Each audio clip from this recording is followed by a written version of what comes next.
Covid के खिलाफ जंग की शुरुआत जनवरी में हुई थी। फरवरी के पहले सप्ताह में ही प्रधानमंत्री जी ने एक ग्रुप ऑफ मिनिस्टर्स बनाया था। आज हमारे उस ग्रुप ऑफ मिनिस्टर्स की 21वीं बैठक हुई है और इन बैठकों में हम जो भी करंट नेशनल और इंटरनेशनल सिचुएशन होता है उसको सभी अपने मेंबर्स के साथ शेयर करते हैं। और आज की इस 21वीं बैठक में भी जो हमारी नेशनल लेवल पर और ग्लोबल लेवल पर जो भी कोविड के खिलाफ लड़ाई में जो भी सिचुएशन है उसको एक national centre for disease control के जो डायरेक्टर हैं डॉक्टर सुजीत सिंह के प्रेजेंटेशन के द्वारा शेयर किया गया।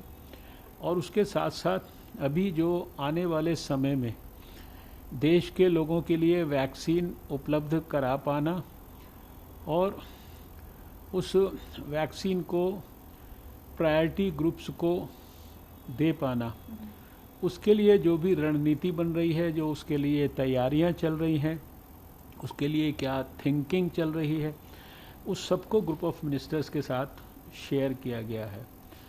हम सब जानते हैं कि अभी आज शायद 14वां लगातार दिन है जब हमारे एक्टिव केसेस की संख्या ये 1 मिलियन से लगातार कम है और पिछले 5-6 दिन से देखें तो और भी ज़्यादा जो है एक लेवल से कम है।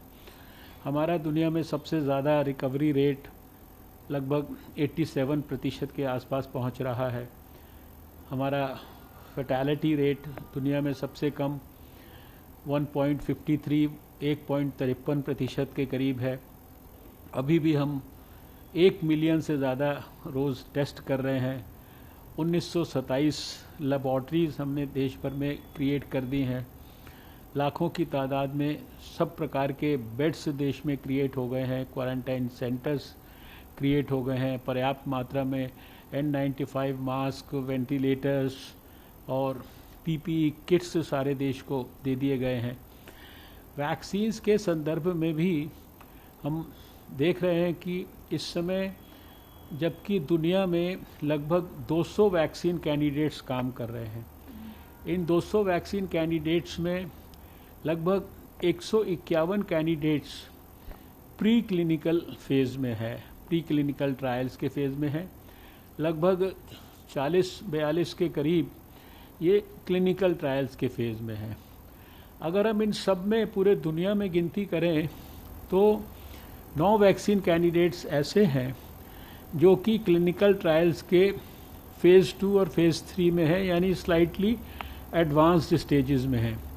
इन दुनिया के 9 वैक्सीन कैंडिडेट्स में से 3 भारत के अंदर हैं और वो 3 भारत में जो हैं उनमें से एक फेज़ 3 के अंदर जा चुका है और 2 फेज़ 2 के एडवांस स्टेजेस में है। इन सब के आधार पर हमारे को ये उम्मीद है कि जैसे नया वर्ष प्रारंभ होगा उसके बाद कभी भी हमारे को ये वैक्सीन्स जो हैं ये देश में मिलने की संभावना है। जैसा मैंने पहले भी कहा है, आज इस प्रेजेंटेशन में भी बताया गया है कि हमारी उम्मीद है कि जुलाई तक हम देश में 400 से 500 मिलियन डोजेस वैक्सीन के उपलब्ध करा के देश के 20 से 25 करोड़ लोगों को वैक्सीन्स देने की क्षमता रख पाएंगे। उस क्षमता के अनुरूप, संभावित क्षमता के अनुरूप जो जो तैयारियां करनी हैं, किन किन लोगों को, किन किन सेक्शंस को सोसाइटी के प्रायोरिटाइज करना है और वो भी सब कुछ साइंटिफिक दृष्टि से, उसके लिए सारे वर्ल्ड का जो स्ट्रैटेजी है उसको, चाहे वो centre for disease control US हो, चाहे वो विश्व स्वास्थ्य संगठन हो, उसको अध्ययन किया जा रहा है। उसके लिए डिजिटल प्लेटफॉर्म्स को जो है उसके वैक्सीन के डिलीवरी के हिसाब से तैयार किया जा रहा है। ई-विन प्लेटफॉर्म जो है और साथ में सारी स्टेट गवर्नमेंट्स को उसके लिए तैयार किया जा रहा है, उनसे लिस्टें वगैरह सब प्रकार की बनवाई जा रही हैं। और हमारे को इसके लिए जो जो कुछ तैयारी करनी है, जो कोल्ड चेन का इक्विपमेंट है, दूसरी जो नॉन वैक्सीन इक्विपमेंट्स हैं, कोई सिरिंजेस हैं, दूसरी चीज़ें, यानी हर स्तर पर बहुत विस्तार से तैयारियां हो रही हैं। उन सब चीज़ों की जानकारी आज दी गई है इस मीटिंग में।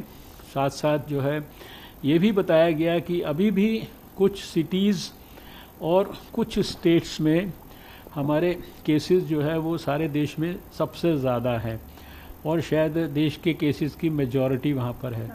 उन प्रदेशों को और उन सिटीज़ को विशेष ध्यान देने की ज़रूरत है। सारे देश को ऐसे कंट्री आने वाली सर्दी में, खासकर जो हमारे त्यौहार आ रहे हैं उनके अंदर विशेष सावधानी, कोविड एप्रोप्रिएट बिहेवियर, मास्क, 2 गज की दूरी और साथ में हाथों की और रेस्पिरेटरी हाइजीन, इस पर बार बार हमारा आग्रह है कि इस पर देश के लोग ध्यान दें। तो निश्चित रूप से आने वाले समय में जिस तरह से दुनिया में सबसे ज़्यादा रिकवरी रेट और सबसे कम फैटेलिटी रेट हमारा है, हम कोविड के ऊपर निर्णायक विजय प्राप्त करेंगे।